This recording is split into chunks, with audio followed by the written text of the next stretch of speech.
Là, on part sur une table ronde sur la chirurgie prothétique du genou, donc avec le pôle hanche genou de l'ICOP. Donc, je vais vous parler pour nous d'une réelle révolution, d'une réelle innovation. C'est la chirurgie robotique dans la pose de prothèse partielle, unicompartimentale ou de prothèse totale de genou. Donc là, on a un recul d'1 an, donc on aimerait un peu partager nos résultats. Donc le programme de cette table ronde, ça va être d'abord une introduction sur la chirurgie prothétique du genou, les indications, les résultats et les innovations au cours des 20 dernières années. Ça, c'est moi qui vous le présente. Après, on parlera vraiment de la technique de la prothèse totale de genou avec le robot Mako. Ça, c'est la partie du docteur Bloch. On enchaînera avec le docteur Mollaret sur la prothèse unicompartimentale avec robot. Puis le docteur Benoît Ripoll conclura le discours avec des vidéos assez intéressantes qui vont vraiment vous montrer toutes les étapes de la chirurgie. Donc tout d'abord, il faut comprendre que la gonarthrose, en fait, c'est un réel challenge thérapeutique, c'est un vrai problème de santé publique parce qu'il y a une augmentation exponentielle des patients souffrant du genou. Et il faut savoir que les thérapeutiques sont nombreuses. L'objectif du médecin, c'est de soulager la douleur et de restaurer la fonction. Plusieurs solutions thérapeutiques sont adaptées en fonction des symptômes du patient et du degré de l'arthrose. Tout d'abord, le traitement médical qui est toujours instauré en première intention. Le traitement médical, il va associer la correction des troubles posturaux, notamment la correction d'angénu-varum ou d'angénu-valgum par les podologues avec des orthèses plantaires. Après, on peut utiliser des orthèses à contrainte varisante ou valgisante pour les activités sportives. L'arthroscopie lavage n'a plus du tout de place. Ce qu'il faut comprendre, c'est qu'une bonne infiltration lors d'une crise d'arthrose aiguë va avoir un effet largement suffisant. Après, le traitement rhumatologique au long cours, chez quelqu'un qui a une arthrose débutante, ça va être plutôt l'infiltration d'acide hyaluronique qui va avoir un effet mécanique, mais aussi visco-inducteur. Et puis après, on va parler des traitements chirurgicaux. Donc, chez les patients qui présentent un trouble statique non réductible, et une arthrose débutante ou pas d'arthrose, il faut comprendre que l'ostéotomie garde encore totalement sa place. Puis après, donc on va parler des prothèses unicompartimentales et totales du genou. L'objectif, c'est de proposer au patient un traitement efficace, durable, tout en préservant au maximum le stock osseux. Donc je vous rappelle les stades de l'arthrose. Au stade 1 et 2, c'est-à-dire jusqu'à peu près la moitié de la perte d'épaisseur du cartilage, on reste sur un traitement médical, sur un traitement rhumatologique.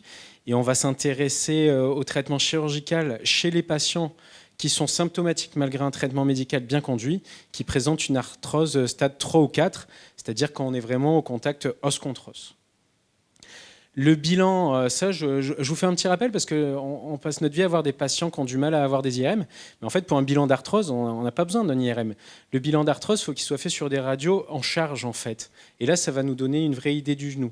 Donc, en premier, on va avoir une télémétrie des 2 membres inférieurs en charge pour évaluer le morphotype du patient. Est-ce qu'il est angénu-varum? Est-ce qu'il est normo-axé? Est-ce qu'il est angénu-valgum? Les clichés en Schuss vont accentuer l'usure, on va voir vraiment le pincement articulaire. Les clichés en stress, en varus et en valgus forcé ont une grosse importance parce qu'ils vont nous montrer est-ce que la déformation osseuse est réductible ou non.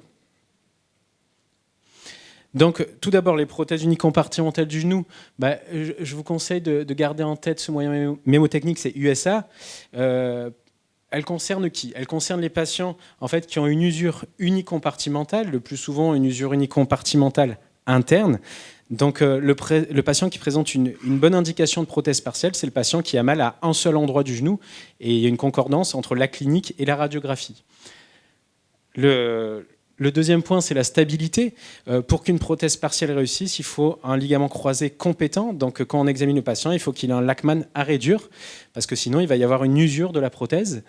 D'un point de vue de la balance ligamentaire, on va regarder aussi si la correction en angénu-varum ou angénu-valgum est réductible. Chez un patient qui a une bonne indication de prothèse partielle, il va y avoir une petite laxité interne d'usure.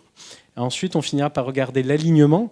Ces prothèses ne sont pas indiquées pour tout le monde. Il faut une usure unicompartimentale, un LCA compétent et il ne faut pas une trop grosse déformation. Classiquement, on va proposer une prothèse unicompartimentale médiale chez un patient qui présente une déformation inférieure à 10 degrés. Ça, c'est juste pour vous montrer quelques études et les résultats en survie des prothèses unicompartimentales. Il faut bien comprendre que ce n'est pas une chirurgie d'attente pour une prothèse totale de genou. Elles ont des résultats à long terme très satisfaisants, avec des survies presque équivalentes à une prothèse totale.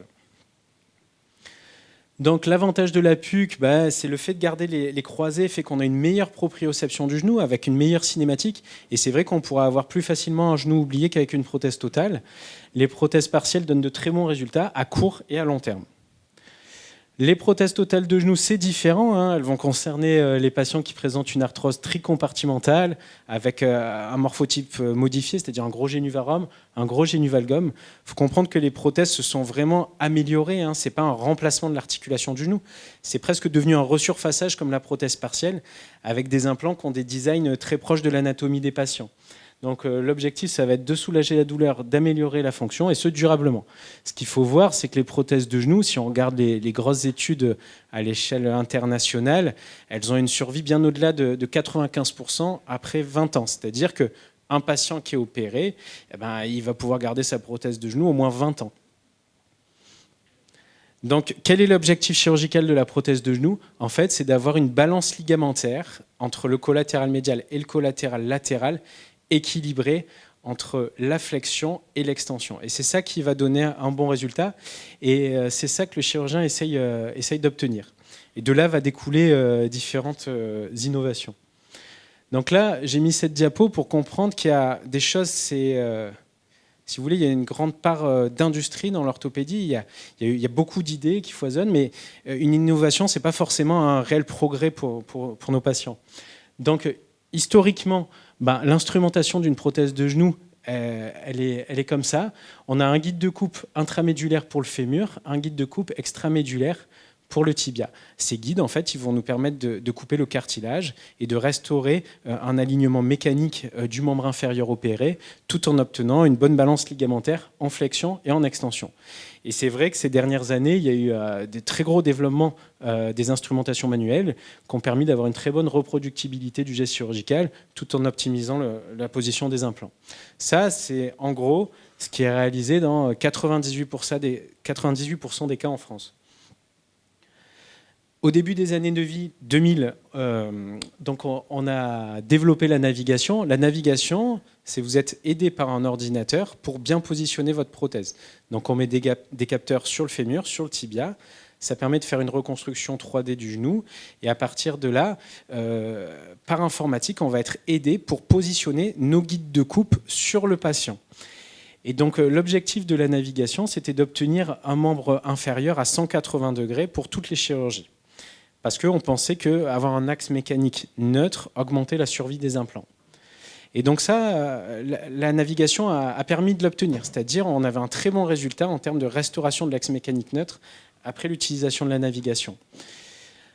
Cependant, ces travaux ont montré que dans le temps, l'axe mécanique neutre n'était pas le gold standard. En fait, ce qu'on voit dans l'étude d'Orishimo, c'est qu'un patient qui en pré-op est en génuvarum et qui a une restauration de l'axe mécanique neutre après l'opération, va repartir forcément en varus au cours des années qui suivent. Et c'est assez rapide. C'est-à-dire le patient il repart en varus en moyenne à partir de 9 mois post-opératoire. Et ça, c'est dû au fait qu'il y a des contraintes varisantes. C'est ce qu'on appelle les moments dynamiques. Et donc, toute la théorie de la navigation, de forcément restaurer un axe mécanique neutre à 180 degrés, n'était plus valable. Et c'est pour ça que la navigation était petit à petit abandonnée. Donc après, ça c'est un sujet qui est moins d'actualité, mais c'était la grosse mode quand j'étais interne. Moi, j'ai fait ma thèse là-dessus. C'était les guides de coupe sur mesure. Là, c'était différent. C'était à partir d'un scanner ou d'une IRM. On faisait un morphing du cartilage pré-op du patient. Et des ingénieurs fabriquaient des guides de coupe sur mesure, un pour le fémur, un pour le tibia. Vous opérez normalement, vous mettez vos guides de coupe et en fait, après, vous découpez à la scie en suivant les pointillés. Alors, les guides de coupe sur mesure, ça a été quasiment abandonné parce qu'en fait, dans toutes les études qui ont été réalisées, on voyait qu'ils n'apportaient aucune supériorité à une prothèse avec une instrumentation conventionnelle. En fait, il y avait plusieurs problèmes. C'est le guide de coupe, de toute façon, c'est le chirurgien qui le pose. Donc, si le chirurgien le pose mal, la prothèse va pas correspondre au planning préopératoire. Et les guides de coupe sur mesure, ils ont une grosse limite, c'est qu'ils sont construits qu'ils sont fabriqués qu'à partir d'un scanner. Et quand vous marchez, vous n'êtes pas allongé comme dans un scanner. Le scanner, il ne tient pas compte de la balance ligamentaire, il ne tient pas compte de la mobilité du patient. Et donc, c'était les grosses limites des guides de coupe. C'est pour ça qu'on les a plus ou moins laissés tomber. L'extension des guides de coupe, c'est les prothèses sur mesure. Une prothèse sur mesure, ça se passe exactement comme les guides de coupe. C'est-à-dire, on fait un scanner préopératoire. À partir de ça, le laboratoire va fournir des guides de coupe sur mesure, réalisés donc uniquement à partir de la modélisation statique du genou du patient. Et donc après, on va poser un implant qui est plus ou moins sur mesure, c'est-à-dire qui ressemble un peu à l'anatomie du patient. Mais en fait, cette chirurgie n'est pas du tout sur mesure parce qu'elle ne va pas du tout tenir compte de la balance ligamentaire ni de la mobilité du patient. Donc au final, il y a peu d'intérêt. Par exemple, si le chirurgien pose mal son guide de coupe, de toute façon, ça ne marche pas. S'il y a une rétraction du ligament interne ou du ligament externe, ça ne marche pas, malgré la planification sur mesure. Donc, l'objectif de cette table ronde, c'est de vous parler du robot Mako. Il faut voir qu'on a une chance énorme parce qu'il n'y a que 10 centres en France qui l'ont. Donc, la chirurgie robotique, après 1 an d'utilisation, pour nous, c'est vraiment une révolution. Et pour nous, en fait, c'est le seul moyen d'obtenir une vraie chirurgie sur mesure adaptée pour chaque patient parce qu'elle va tenir compte de l'anatomie, du squelette, mais aussi de la mobilité et de la balance ligamentaire. Donc là, je laisse la parole à mes associés. Tout d'abord, le docteur Bloch pour la partie prothèse totale. Alors, effectivement, je vais essayer de vous montrer quel est l'intérêt du robot dans la pose de nos prothèses totales de genoux. Alors, comme l'a très bien dit Guillaume, l'idée, en résumé, pour bien mettre notre prothèse totale de genou, et ça repose sur des coupes osseuses, une coupe tibiale, des coupes fémorales, qui doit nous permettre d'avoir des espaces équilibrés en flexion et en extension dans l'enveloppe ligamentaire. Tout cela en réalignant le membre inférieur du patient, en se réalignant proche de l'alignement natif dans l'idéal. Donc c'est dans ce cadre-là qu'on a œuvré avec mes 3 associés, membres de la table ronde, pour obtenir le système Mako. On l'a depuis 1 an maintenant. Et donc l'idée de ce système, en fait, c'est de collecter un maximum de données sur le patient grâce à un scanner préopératoire, mais aussi grâce à tout ce qu'on va récupérer grâce à des capteurs en paire opératoire à la fois au niveau osseux et ligamentaire. Ça va nous permettre de planifier parfaitement notre chirurgie, donc ces fameuses coupes, et de les réaliser à l'aide d'un bras robotisé d'une manière très précise. Alors tout cela se passe bien sûr au bloc, donc c'est une installation assez classique, sauf qu'il y a des capteurs à infrarouge qui vont permettre des caméras infrarouges qui vont permettre de reconnaître des capteurs sur le patient, et donc il y a une vraie interaction, le patient est connecté finalement à un ordinateur, et on va pouvoir récupérer tout un tas de données, donc notamment, d'abord, c'est celles qu'on a grâce au scanner, grâce au planning préopératoire. Donc, on a une modélisation 3D du genou, et on va pouvoir déjà adapter nos implants sur ce scanner. Bien sûr, tout cela va être modifié, puisque ça, c'est le scanner, c'est en statique, le patient était allongé. Mais déjà, on a l'idée de la taille, du positionnement, de l'épaisseur des coupes. Ensuite, donc, on va collecter toutes les données osseuses. On va faire matcher en fait tous les repères osseux grâce à nos capteurs qui vont être enregistrés sur l'ordinateur, et tout ça va être adapté, matché avec ce qui est le scanner. Donc ça valide encore mieux toutes les données osseuses. Ensuite, et ça c'est le plus important, on va pouvoir travailler sur l'équilibrage ligamentaire. Donc d'abord en extension, vous voyez que dans un génuvarum d'usure, eh bien, il y a un espace interne qui est plus petit qu'en externe, et donc on applique une tension sur le plan ligamentaire interne, ce qui permet de réduire cet écart entre l'espace interne et externe. On capture ça en extension, on fait la même chose en flexion, en mettant une distraction aussi, et donc on réduit l'asymétrie en fait, des espaces internes et externes, on retend finalement nos ligaments, ce qui compense l'usure qu'avait le genou. Et ensuite, avec toutes ces données, on va pouvoir ajuster nos coupes en mettant du varus dans le tibia, du valgus dans le fémur par exemple, en modifiant la rotation des implants. Là, par exemple, dans le cas d'un varus où il y avait dans la concavité interne moins d'espace que du côté externe, on a mis un petit peu de varus dans le tibia, ce qui nous permet d'égaliser parfaitement nos espaces en extension et en flexion. Et donc, une fois qu'on a tout ajusté, finalement, l'opération, en théorie, elle est faite, on n'a plus qu'à appliquer. Et là, c'est là qu'on a le bras robotisé qui nous permet, alors on appuie sur une gâchette avec notre robot et on a la scie qui se présente parfaitement dans le plan de coupe souhaité. Et comme vous voyez, il y a un espace vert de coupe avec donc une précision optimale. Et c'est surtout très, très safe, protecteur, puisque vous voyez, il y a des limites à ces coupes. Et on ne risque pas d'abîmer les ligaments et d'autres structures importantes dans le genou, bien sûr. Donc précision et protection. Alors voilà comment c'était, par exemple, dans ce cas d'un génuvarum en préopératoire avec des espaces asymétriques et de l'autre côté avec la pose des essais, des espaces symétriques et vous voyez qu'on peut vérifier que l'alignement est restauré. Et voilà ce que ça donne aussi sur nos contrôles radiologiques. Alors pour parler encore de pratique, j'ai un cas clinique là, d'un gros valgus, une femme de 76 ans qui avait été opérée déjà à plusieurs reprises, d'ostéotomie, qui avait beaucoup de cicatrices. Le genou était plutôt mobile, mais très laxe, vous voyez, partait un peu dans tous les sens. Une arthrose tricompartimentale, un valgus à 10 degrés comme on voit sur les goniométries. Donc on capture nos poses pendant l'opération, avec la déformation initiale complètement asymétrique, serrée en externe, comme souvent dans les valgus et par rapport en interne. Et on fait la correction en mettant de la tension ligamentaire. Vous voyez qu'on réduit la symétrie d'espace entre les deux, le côté interne et externe de 3 mm. On fait la même chose en flexion. Donc toujours une asymétrie qui se réduit en mettant la tension ligamentaire, en corrigeant l'usure en théorie dans le genou. Et après, donc, on ajuste nos coupes.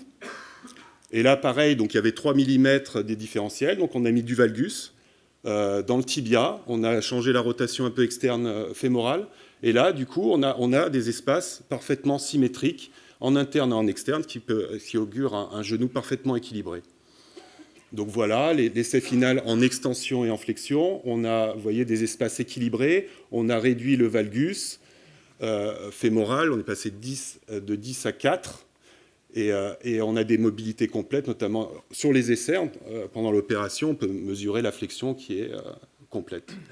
Et on peut se faire une feuille de route, un petit peu un débrief, si vous voulez, avec les déformations initiales, une perte de mobilité qu'on peut mesurer et qu'on corrige à la fin, la tension ligamentaire qu'on équilibre, le valgus ou le varus qu'on corrige. Et c'est très pratique, c'est presque qu'on peut le montrer aux patients de ce qu'on a fait pendant l'opération. Et voilà ce que ça donne en radiocontrôle sur le genou qui était plutôt difficile. Donc voilà, et la patient et le résultat fonctionnel qui est assez satisfaisant. Je vous remercie.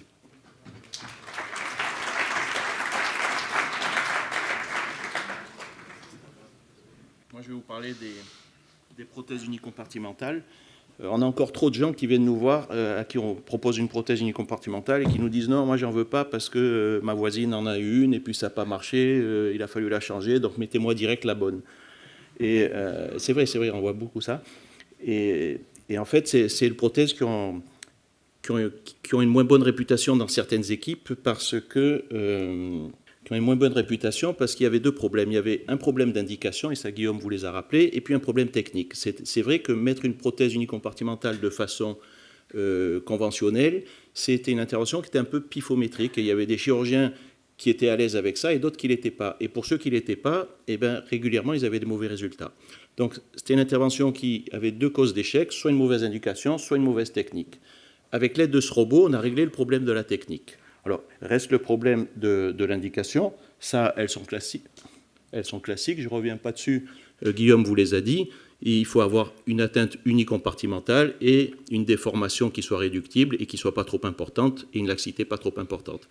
Et bien sûr, pas une affection rhumatismale. Si vous avez quelqu'un qui a une polyarthrite rhumatoïde, qui a au départ qu'un compartiment interne qui est abîmé, on sait que dans l'avenir, le reste du genou va se décompenser. Il ne faut surtout pas lui mettre une prothèse unie. Alors, on m'a demandé de vous parler de la technique. On peut schématiser la mise en place sous robot d'une prothèse unicompartimentale en différentes étapes que voilà et qu'on va détailler.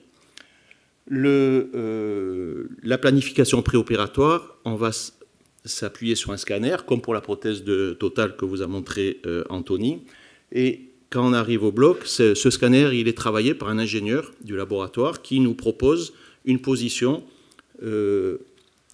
initiale de la prothèse en positionnant, en nous donnant des éléments sur la taille et sur la position des implants fémoral et tibial. Le principe, c'est de couvrir au maximum la surface cartilagineuse sans dépasser les surfaces osseuses pour ne pas avoir de conflit avec les parties molles. Alors, ça, par exemple, quand on rentre, il nous montre la position du plateau tibial. Et donc, on va pouvoir adapter la pente tibiale de 0 à 5 degrés. Il y a des limites que l'ingénieur connaît par cœur, que nous, on commence à connaître. Avec un an d'utilisation, on commence à savoir un petit peu les positionner. Donc, il ne faut pas dépasser 5 degrés de pente tibiale postérieure. Et puis, au niveau de la taille des implants, vous voyez, il ne faut pas que ça déborde en arrière ou en avant, et surtout sur le côté pour ne pas rentrer en conflit avec les ligaments latéraux. Là, il ne faut pas que l'implant dépasse la moitié de l'épine tibiale pour ne pas rentrer en conflit avec le croisé antérieur. Et en arrière, ça, c'est la petite encoche d'insertion du croisé postérieur. Il ne faut pas dépasser ça. Pareil pour le fémur. On va respecter la courbure native du condyle fémoral. Et important ici, il faut qu'il y ait une transition douce entre l'implant fémoral et le condyle, de façon à ce qu'il n'y ait pas d'accrochage avec la rotule dans les mouvements de flexion. Ça, c'est juste la programmation, la planification qui nous montre quand on rentre en salle pendant que le malade dort. Après, il va falloir faire matcher, comme vous l'a dit Anthony, ce scanner avec le patient. Donc, on va mettre des antennes à l'aide de 2 broches dans le fémur, de 2 broches dans le tibia. Voilà, vous voyez que l'incision pour une prothèse unie, elle n'est pas énorme. Et puis, la planification péropératoire, on va, pour une prothèse unie, prendre le genou du patient et capturer différentes poses, tous les 20 degrés à peu près, de l'extension complète à 20, 40, 60, ainsi de suite, jusqu'en flexion complète, de façon à voir que le robot enregistre la déformation native, et puis après, on va corriger en appliquant une petite force frontale, corriger la déformation, et on reprend les mêmes poses. Voilà, alors là, sur tous les 40 degrés, vous voyez ça de façon en péropératoire, et ça nous permet d'avoir ce graphique de tension articulaire. Et pour vous expliquer, la ligne 0, c'est ni souple, ni lâche, ni tendu. Si, avec les différents degrés de flexion, on est en dessous, c'est que ça sera trop tendu. Si on est au-dessus, c'est que c'est lâche. Alors, je vous ai pris l'exemple du malade, du patient de cette semaine. Ça, c'était le graphe initial. Et vous voyez que de 20 degrés, 40, 60, tous les degrés de flexion, on était trop tendu. Avec la planification que nous a donnée l'ingénieur, si on mettait l'implant comme ça, on avait un implant qui rentrait en conflit avec rien du tout parce qu'il était bien positionné, mais on aurait eu un genou beaucoup trop tendu. Donc là, on va jouer sur la position des implants de façon à modifier ce graphe. C'est-à-dire que là, comme il est tendu de partout, eh bien, on va baisser un petit peu l'implant tibial, on va augmenter l'espace de partout, donc soit en surélevant un peu le fémur, soit en baissant un peu le tibia, soit un peu les deux. Et vous voyez qu'on obtient, après une première manipulation, un graphe où on est déjà bien en extension, mais on est encore trop serré en flexion. Et dans ce cas-là, il va falloir jouer un petit peu sur la pente tibiale. On peut tricher un peu par là, et on peut tricher. Et on peut jouer aussi sur la position de l'implant fémoral, de façon à obtenir un graphe où il n'y a plus rien qui est en orange. On est tout. Alors, on aurait pu s'arrêter là, et ça, c'est très chirurgien dépendant. C'est le chirurgien qui décide, est-ce que je m'arrête là ou est-ce que j'augmente encore un peu mes espaces? Moi, personnellement, j'aime bien avoir des genoux un petit peu laxes, de façon à ce qu'ils aient moins mal. Il y en a d'autres qui préfèrent avoir des genoux plus serrés. C'est chacun sa perception de ça. Merde. Par contre... Voilà. Ah oui, ce qu'il faut savoir, c'est que là, on a l'impression que c'est important. Ça reste quand même relatif. Vous voyez, au maximum, je suis à 1 mm. Hein, c'est pas quand même des gros espaces, quoi. Et de toute façon, il ne faut pas dépasser 2 mm. Pour finir cette planification péropératoire, on va faire une cartographie du cartilage de façon à éviter tout conflit avec la rotule et tout conflit, comme on le voyait tout à l'heure, avec le bord proximal du condyle. Et vous voyez... Je ne suis pas à l'aise. Hein. Voilà. Vous voyez ici, ça en jaune, c'est la ligne du cartilage, et en vert, c'est votre implant. et il ne faut pas que l'implant soit en surépaisseur ou trop enfoui non plus. Ça nous permet de pouvoir l'ajuster dans les deux sens. Enfin, on va pouvoir affiner la position de l'implant fémoral. Il faut qu'il soit parfaitement centré dans tous les mouvements de flexion-extension par rapport à l'implant tibial. Vous avez en vert l'implant fémoral et la ligne avec les points rouges et jaunes, c'est la trace du milieu de l'implant tibial. Et on voit bien qu'ils seront bien superposés l'un sur l'autre. On peut le voir de façon différente en superposant les images comme ça. Une fois qu'on a ça, je dirais que l'intervention, c'est comme pour la prothèse totale.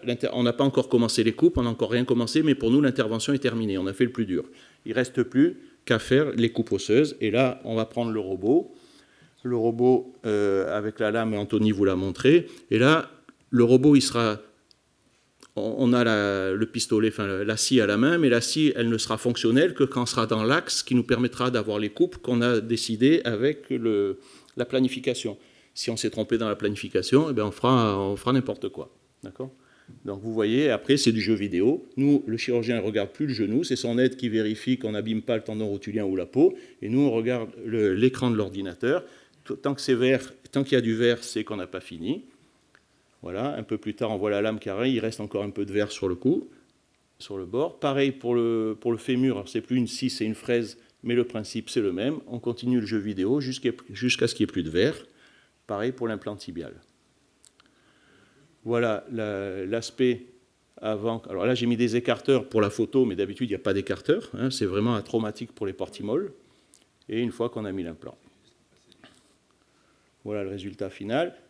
Et les suites opératoires, bon, ben sont les mêmes que d'habitude, c'est-à-dire que le lever est immédiat, on met un redon ou pas, ça dépend des habitudes de chacun. La gamme Ready, c'est bien sûr, mais c'est surtout des interventions qu'on fait maintenant en hôpital de jour et qui nous ont permis d'avoir un résultat nettement meilleur et beaucoup moins douloureux qu'avant. Et je vous remercie.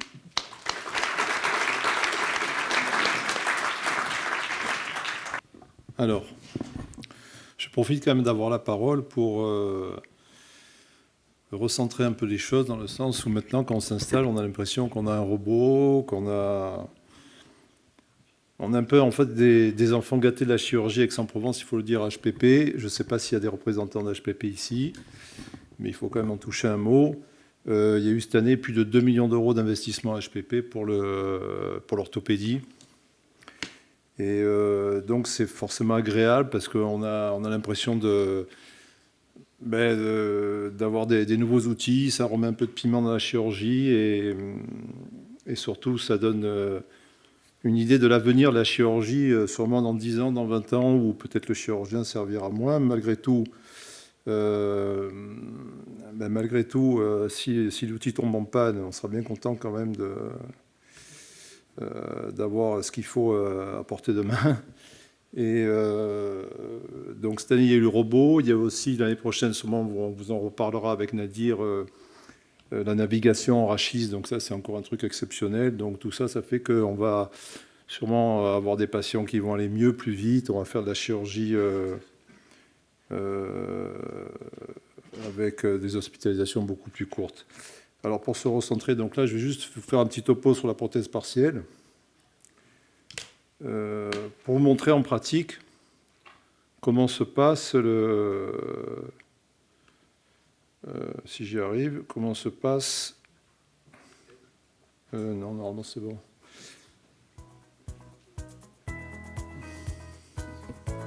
Comment se passe en pratique aujourd'hui, nous allons vous montrer une prothèse partielle du genou au bloc opératoire HPP sous assistance robotisée. Donc mes collègues l'ont sûrement déjà largement développé aujourd'hui. Il s'agit de personnaliser l'implantation d'une prothèse sur la base d'une planification 3D qui est réalisée par notre ingénieur. Cette planification sur la base d'un scanner va permettre d'implanter de façon personnalisée la prothèse et le robot va nous permettre de reproduire cette planification. Il s'agit d'une prothèse partielle du genou chez un patient d'une 60aine d'années qui est rentré ce matin, donc en même temps que nous, 7h30 à la clinique et qui va sortir ce soir vers les 18h sur ses deux jambes en marchant.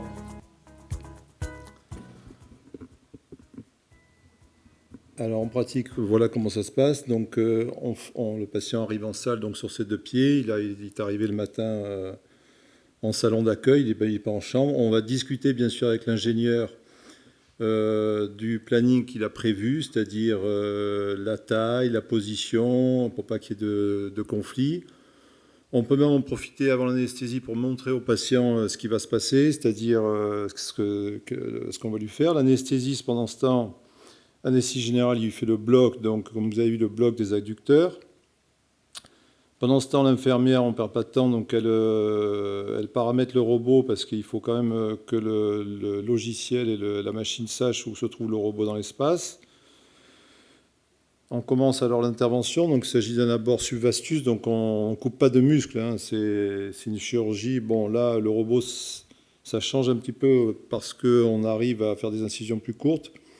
On a besoin de moins y voir, mais globalement, l'incision, elle n'a jamais été très grande. On met ces antennes, comme vous le voyez, pour que le robot sache où se trouve le fémur, le tibia. Il faut des points fixes. On montre au robot le centre de la hanche. Et ensuite, on montre au robot où se trouve le fémur, l'articulation, et puis de la même façon le tibia. Donc, comme vous a dit Anthony tout à l'heure, on va matcher des points avec un petit capteur pour que le robot sache où se trouve la surface du cartilage du patient. Une fois qu'on a modélisé donc ce genou, on fait bien sûr des vérifications, on accepte une incertitude à 0,5 mm à peu près. Et ensuite, la phase importante où on va faire les essais, c'est-à-dire qu'on va mettre en tension les ligaments du genou, pour garder la déformation, mais malgré tout compenser l'usure. Et on va regarder avec ces spoons, donc ces cuillères, comment se comporte le genou à différents degrés de flexion. Et ensuite, comme vous l'a dit Olivier, on va voir, selon les courbes, si on est trop loose, si on est trop lâche, ou si inversement on est trop serré. Ensuite, effectivement, on va pouvoir bouger sur les hauteurs de coupe au millimètre près. Et à ce moment-là, une fois qu'on a validé, on va faire les coupes. Ces coupes, en fait, surtout pour la PUC, c'est du resurfaçage, hein, c'est-à-dire c'est un défraîchement vraiment millimétrique. La fraise va nous permettre, en fait, juste de prévoir la place de la prothèse, mais ne va pas, en fait, faire de sacrifice osseux très important. On va enlever tout ce qui est vert, c'est-à-dire tout ce qui va gêner à l'implantation de la prothèse. Et puis une fois que... Alors tout ça, en pratique, ça va prendre moins de 40 minutes. Hein. On se retrouve ici, comme vous le voyez, avec la préparation de la prothèse, et uniquement pour... Enfin, voilà, alors là, ça c'est important, c'est donc un bloc au niveau du creux poplité, qui va permettre d'anesthésier le genou pendant 48 heures, ce qui fait que le patient, en fait, il rentre à la maison et il n'a pas mal. Et quand ça va se réveiller au bout de 2-3 jours, généralement, le gros de la douleur est déjà derrière. Alors, ce sont des prothèses qui sont scellées, avec une embase en alliage. Et puis ici, vous voyez l'insert en polyéthylène avec de plusieurs hauteurs. Donc tout ça, c'est prévu avant l'intervention. Autre avantage, on a moins de problèmes de stock. On fait rentrer en salle uniquement ce qu'il nous faut parce qu'on l'a déjà prévu avant l'intervention. Donc ça peut être intéressant pour la gestion au niveau clinique. On sait à l'avance ce qu'on va faire, en fait, ce qu'on va mettre en termes de taille d'implant, même si on peut modifier, on peut toujours modifier, bien sûr. Là, c'est une phase classique. Hein, ce sont des prothèses donc qui sont scellées. La différence, je dirais, c'est vraiment du resurfaçage. Comme vous voyez ici, c'est que la prothèse, elle est affleurante au cartilage du patient et ne va pas dépasser d'1 millimètre pour pas qu'il y ait de conflit. Le muscle, il a été préservé, et ce qui fait que les suites, en termes de rééducation, sont finalement assez simples. On se retrouve avec des patients avec des flexions à 120, des fois à 100, même 140 à un mois, ce qu'on n'avait pas forcément avant l'utilisation du robot. On vérifie avant de fermer qu'on ait un résultat satisfaisant en termes de laxité, en termes d'axe. Alors vous avez vu, donc, comme mes collègues vous l'ont dit, le but c'est pas de restaurer forcément un axe à 180 degrés, bien au contraire finalement, quand on met la prothèse un petit peu comme il faut, on va en discuter. Donc ça c'est la Game Ready, c'est une attelle de froid vasopressive, c'est-à-dire que le patient va avoir moins d'œdème, moins de douleur. Et l'intérêt ensuite de faire sortir le patient à domicile avec un prestataire, c'est qu'il va pouvoir continuer cette attelle de froid à la maison. Et le patient, le soir, en ambulatoire, qui va rentrer à la maison. Avec le premier levé et des dents kiné. Voilà. Je vous remercie.